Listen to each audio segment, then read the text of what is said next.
and Dale Jarrett. Neal the 32, Jarrett in the 90. Just coming off turn 4. Just gets into the left rear quarter panel. Dale Jarrett gets a little bit sideways, and Shane Mill pretty much gets into the left rear again. And then, of course, Michelle Jourdain comes along. Hard lick right there. Shane Mill has showed no patience over these last 20 laps. He moved Kenny Wallace out of the way to pass him. He moved Clint Boyer out of the way to pass him. And gets it. Guys, I don't know about you, but he's got that look like he may have something he wants to say to somebody. I would say that may be where he's going.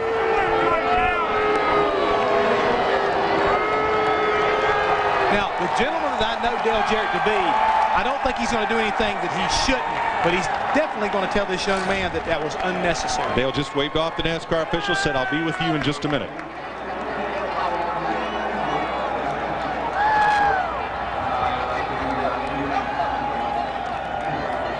Very frustrated. You tried to tell Shane Mill what you thought. Well, we were already 3 wide. I mean, we had a slow car up high. John Wood had got loose there, and I got under him. Where do you think he's going? We're on a half-mile racetrack. He's got to use his head. There you have it.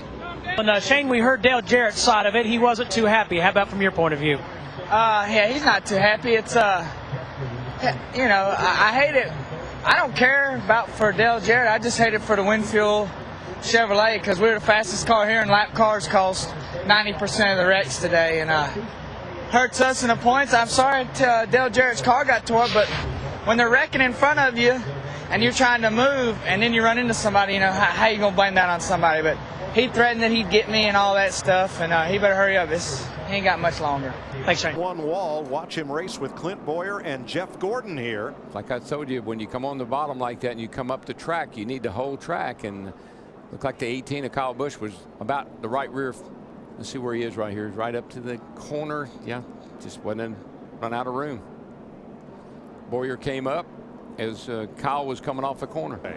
Now let's ride with Boyer. Clear, all clear, quick, get up there, outside, outside, all clear, all clear, all clear. He's in the fence spot. Yeah, I think the radio said clear, but I'm just don't appear it was clear. I'm anxious to see why Kyle Busch and that 18 didn't come to pit road, and I think Clint Boyer knew. Clint Boyer has experience. Smart here, Kyle. They're calling. Hey, Kyle, stop, stop. They're calling you on that. Just stop. Remember, Clint Boyer has a little experience with people waiting on him. And this is onboard Dale Jr.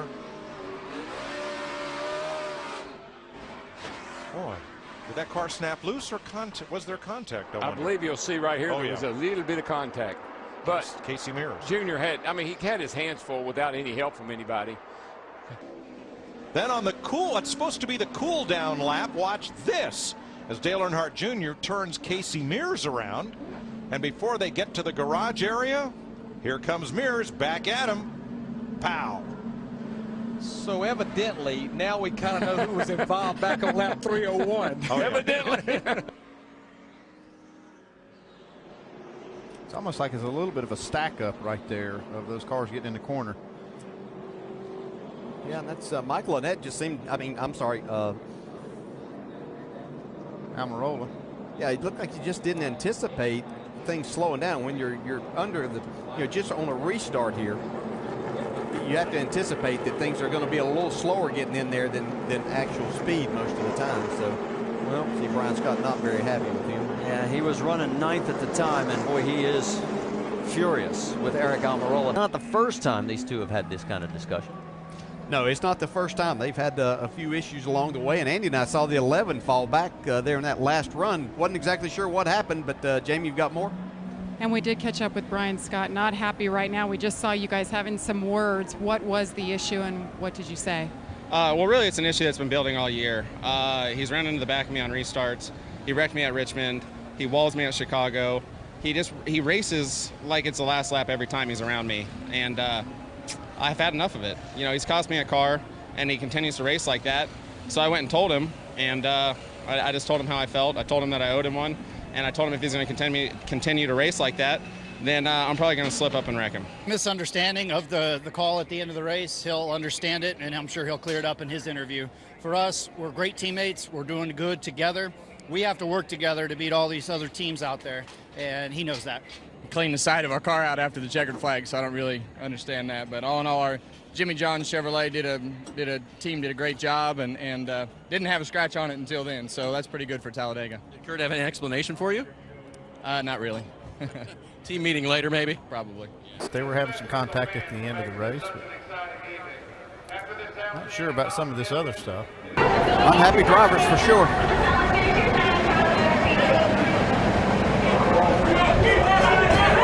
Well, look more. That's Matt Kenseth. You hit me under yellow. You hit me under yellow. You hit me under yellow. Turn it loose. Turn it loose. Turn it loose. Turn it loose. Let it go. Let it go.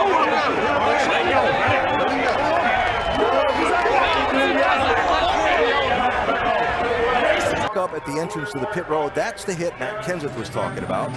And while doing that, Keselowski runs into the back of Tony Stewart, so then this.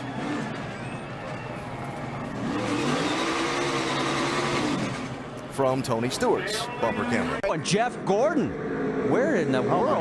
Bring it to me. He's over at the exit of turn 2, and Jeff Burton involved. This had to happen at the opposite end of the racetrack. God, we just wrecked on the back stretch. 24 cut up in front of me and caught my right front fender, my left front. Here's what happened with Gordon and Burton. Well, I don't know about that. Wow. Hard contact for the 24. And they're going to go and talk it out here. Oh, and this is... Oh, we got a fight breaking out. Yeah, Jeff's not happy. Jeff Gordon not happy with what happened there. Officials stepping in between, but this is far from over. I mean, there weren't even words exchanged. We came off turn 4, and it's really hard to see off turn 4, and he drove underneath me. And when he drove underneath me, I should have let him go, and I didn't. The caution came out, and he pulled up next to me to tell me that he was upset at me. And then he went on. Then I went to pull up next to him to acknowledge him, to say he was right. And I turned left, and he was turning left, and we just hung up. And when we hung up, off we went. And it was I honestly don't know what happened. It was my fault. 100% it was my fault. It's like once we got together, I couldn't get it off of him. I didn't mean to hit him. I made to pull up to him and tell him he was right, because he was upset at me for what happened off turn 4. And I should have let him go, because you can't see over there right now, and you don't need to be side by side. And I don't blame him for being mad. I'd have been mad too. And I don't know. I guess he was just really frustrated with the way his car was handling or something. And I mean, he just drove into my right rear and put me in the wall under caution. Of all the people out there, I never thought that would happen with Jeff Burton. I mean, I've always had a tremendous amount of respect from him, but I certainly lost a lot of respect today. And well, like I said, I knew he was going to be mad, and I don't blame him for being mad. He didn't do anything. Up high. Gets in some of that stay dry that was put down for the blown engine, and he just comes down right in front of Rusty's path, and Rusty nails him. Well, let's ride with Rusty Wallace in the Miller number 2. See the stay dry find out from behind the Kurt's car.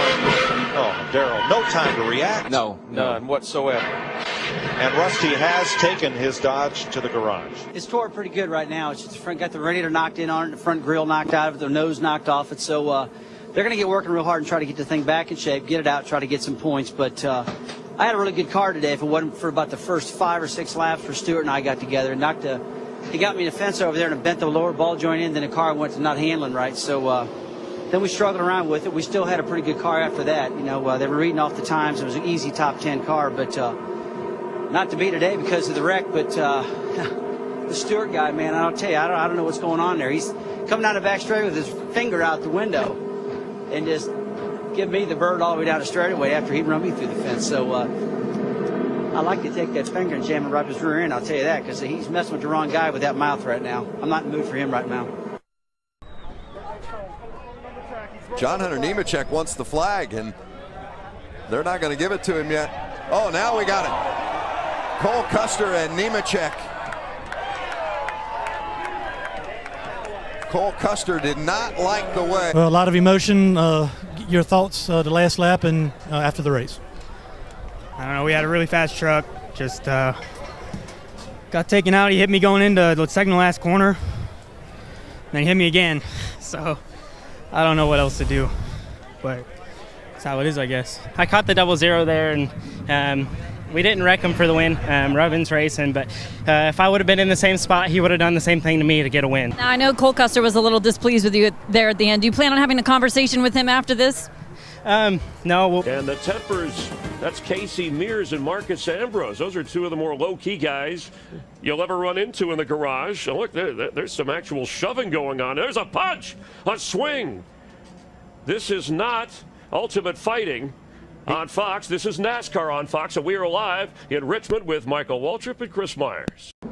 That, oh boy. I don't know if that's Jeff Burton and Kyle Busch. Harsh words. And all in one direction. Whoa, you don't see Jeff Burton get mad like that very often.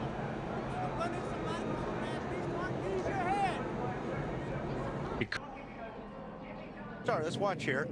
Tony gets on the outside of the 40. I think when he goes up on the outside of the 9, or wait a minute, we'll see. But you know what? What caused that? You got a guy that's not on the turn. Wow. BP, there's a big fight in the 20 pit. Tommy Baldwin, a number of the Dodge guys came down to talk to the 20 crew members. NASCAR officials do have Tommy Baldwin. They are trying to break this up. Huge altercation down here in the 20 pit, guys. See the back end of the 18 kick out. Okay, he got into him. Moved him out of the way. He's got the lead. Here comes Kyle back at him again. He's going to get to him. Yeah, gave him a little shove. Ah, the bump and run, the Bristol move. Here comes Denny Hamlin right there too. Denny Hamlin said, my turn to play. I got a bumper too.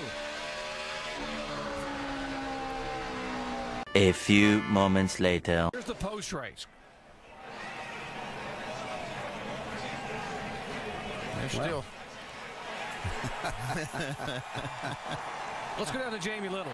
Oh, Bobby wow. Gordon with a hard hit. Michael Waltrip we're hearing involved. Down the backstretch.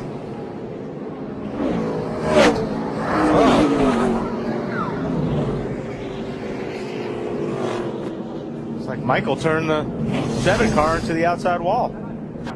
On the back of the 15. Front of the 7, but we'll see how that works.